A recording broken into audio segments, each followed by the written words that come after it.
well. So this is a really cool product here. This is the brand new Pixel tablet, and this is a bit of nostalgia here. This is the first Google tablet that we've seen since the likes of the Nexus 7, the Nexus 9, ASUS HTC, close to a decade ago. I know that they've had a couple Chromebooks in the mix, but this is running full Android here. And when I did my initial unboxing for it, I'm always a fan of Google stuff. They're kind of like the Apple in the Android space. It's just super clean. You've got a couple different options for the colorways. So I have mine here in porcelain. You also have this hazel color, which is almost like a dark gray / green. And I know that if you're in the US, there's also a rose option, but I opted for the porcelain.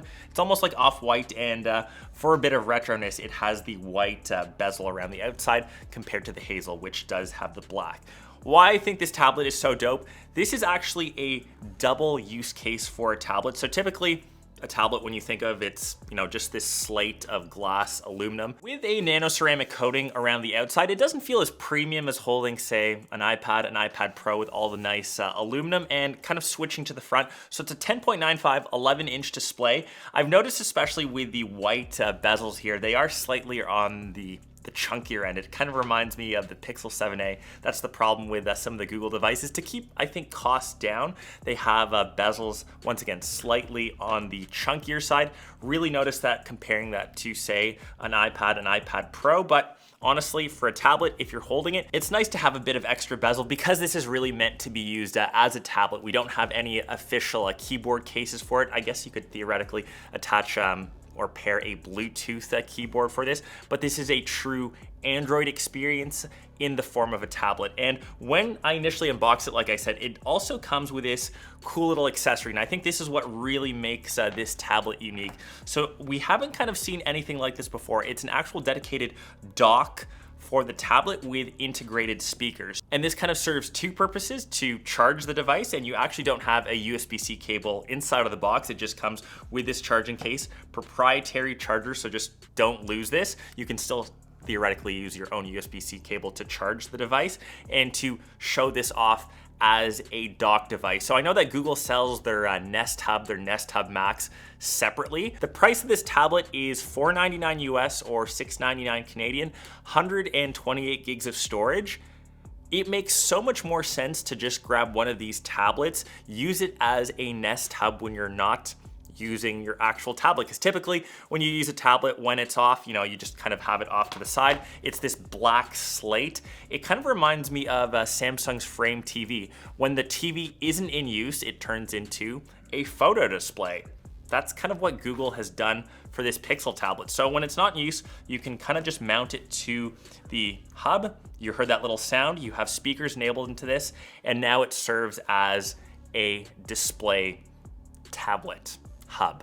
There's a dedicated hub mode in the settings, and from there you can change what the hub will be displaying. So you can have it set to photos of your Google Photos library. You can have it set to a simple clock. You can set it to artwork, kind of really what your heart desires. And I think that's really cool because now it doesn't just sit on your couch. It doesn't sit somewhere in a drawer not used. It actually has a different use case for it when it's docked, and on the flip side, it's charging. And I know personally for me at home, this will be replacing my Nest Hub Max, and now I can use this tablet when I want. Say like I'm switching onto the couch, I want to watch some content, I can just kind of flip this off. It's magnetic, you can see the little connectors. I can use this on the couch, watch Netflix, watch some shows, and then when I'm done, I can just simply dock it back into place, and then it turns back into the clock or my photo gallery. And for the actual tablet, it is running Android 13. It's got 8 gigs of RAM, and I would recommend the 128 gig storage option for most people. I think for a simple Android tablet, that's more than enough.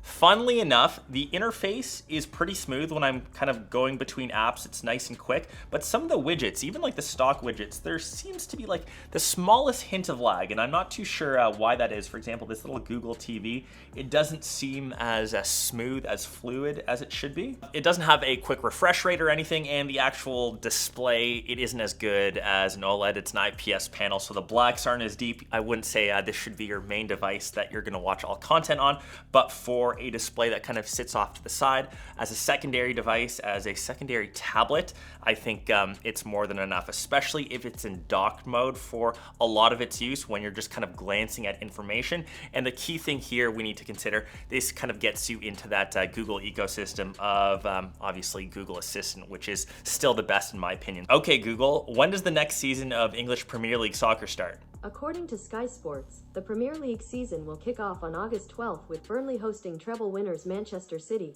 live on Sky Sports, and concludes 9 months later on May 19th, 2024. Simple questions like those, I know that Siri, for example, still struggle with. So it's dope to have, obviously, Google Assistant. And like I said, when this is kind of in dock mode, you can utilize the extra advantage of having those speakers on the back end to amplify the sound. So if you're just listening to a quick YouTube clip, if you're listening to some music, if you don't have a dedicated like speaker system in a house, say like you're a student, when you want to use this tablet in class, and then when you go back to your dorm room, back to your room, you just want to mount it and then like listen to music, I think it's a dope little option, and it just extends the life of the tablet, and you can use it in multiple scenarios. So I think that's super dope, and I can kind of see this replacing the Nest Hub. It just doesn't make sense to spend $200 on that Nest Hub Max when you can have a dedicated tablet that acts as its own tablet on its own and still does everything that the Nest Hub does. And for the rest of the hardware, it's got an 8-megapixel shooter camera on the back, as well as an 8-megapixel on the front. The photos, you're never gonna actually use this as an actual camera. I'll take a couple of quick snaps. The front one, you'd probably use the cameras most for like Google Meet or Zoom, anything that you install on this, because obviously, like I said, it's full Android. You've got the full like app ecosystem, and this is rocking the Tensor 2 chip. So think of this as a larger form factor Pixel that would probably just stay at home, since you can't put like a SIM card or anything like that in this. So it's a handy little tool. Is it the best tablet out there? You know what, probably not, but I think it's got such an interesting use case with this little dock. I'd love to see more companies use it. And yeah, let me know if you're picking one up, and if you want to go a bit retro with some of the white bezeling. I also haven't seen like a white bezel device in the past couple years. Let me know down below in the comments, and I will catch the rest of you in one of my next vids. Peace.